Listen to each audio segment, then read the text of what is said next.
Hello! In today's Archaeoscoop, my top 3 headlines are as follows. Headline number 1 comes from Jerusalem, where a so-called artefactologist is claiming that board games are an excellent way to get into the minds of people in the past. I must admit, actually, this is an idea that intrigues me, not least actually because board games in the past intrigued me. But also it does have some merit. The things which people want to play are often the things which people want to get good at in the broader world. Think of, for example, Monopoly. That certainly reveals something about the modern psyche. So these board games are not only interesting and also around. You know, we find bits of gaming pieces all the time in archaeology, but also you're invited to try out 3 board games yourself in the article. So for more on that, check out headline number 1. Headline number 2 comes from Sri Lanka, where this particular news story is highlighting the length, breadth and depth of a plundering problem which is manifesting on the island. Not only destroying heritage by removing it from its context, but also actually destroying sites with less than delicate excavation techniques. It's a rather tragic story. It's filled with disturbing facts and figures, and for more on that, check out headline number 2.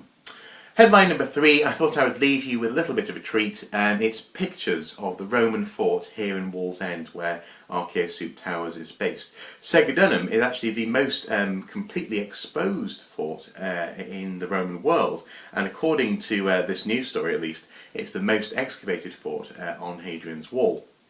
It's not too far from here. I do love the site, and this news story actually is a series of pictures through the life of the fort, well, certainly since its excavation, that is, showing different elements of the site. So a few of you have been wondering what Segedunum, what the Roman fort in Wallsend is like, since I've talked about it a couple of times. Well, here are some photos courtesy of the BBC.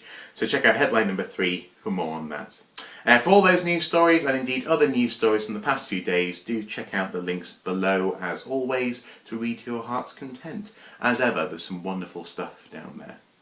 Now, it's worthwhile mentioning that this week will be fairly light on Archaeoscoop videos, the reason being that over the weekend I have been quite literally bombarded with a huge number of requests, more requests than I've ever had actually, for information on archaeology and history workshops, specifically linked to the Lindisfarne Gospels coming to the northeast this year.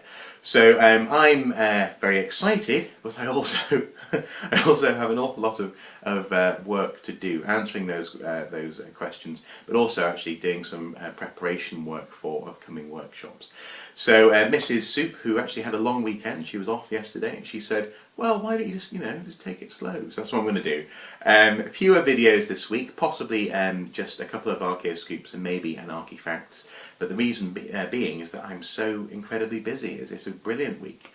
I had planned a video about the Hidden Histories video rather, about the history of dental surgery and dental intervention and sort of false teeth, this kind of thing. So I'm really looking forward to doing that video. And that should be coming now next week. But this week I'm just so like I say, hit by this huge amount of work come my way, and I'm really pleased. So going to get stuck into that. Anyway, enjoy the news stories, and hopefully this week will go fairly quickly. Until next time, bye bye.